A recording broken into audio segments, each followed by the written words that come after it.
loss, trauma. Something he had learned to love was taken from him. Something he put hope in was taken from him. How many know that's a struggle? Men don't like to lose. We were created to win. So when losing situation, I felt that. When losing situations come amidst a man, it attacks his pride. When he fails at something, when he's unable to meet the standard of the mark at something, it comes after that ego. And what ego is really a perverted sense of authority. God has given you authority because you were made for dominion. But that ego is rooted in yourself and your own ability and your own capability. That dominion and that authority comes from God. Come on, say amen. Amen. Next, here is another thing we got to deal with. Now, I know this is probably 90% of these men. I'm not going to ask you to raise your hands. I want you to lie. David's anger at God for not hearing his prayer.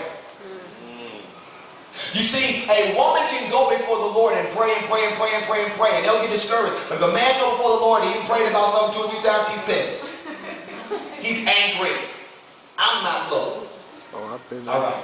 I'll go to church. I'll function, but I'm not going to pray no more. Come on, talk to me. Yes. They'll get frustrated. And the women will be holding on. I mean, just in the presence. Yes. Wailing and laboring to travail. And so when something comes to frustrate you, like, the woman is like, have you prayed about it? No. I prayed about it already. That's enough.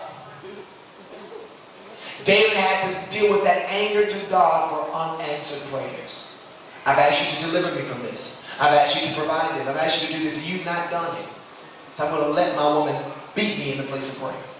Because you're not answering me. Maybe he'll answer you. Does that make sense? I am of the persuasion that the example of praying the word should come first from the Father. My belief is that when that woman gears that child, raises that child, her standard, her law, and her policy should be the example of the Father's life. That's my belief. I believe the man makes it a house, the woman makes it a home. She does that by training and rearing up children. Watch this, using the Father's values, morals, and choices as her curriculum for raising them children up.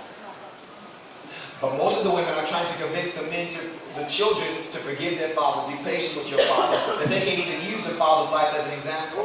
The woman is supposed to say, look at your daddy. Does he do that? Does he speak like that? What do you see him doing? Your father's praying. My life is the standard, the textbook that my wife has to use to teach my children. Not that I'm not going to teach them.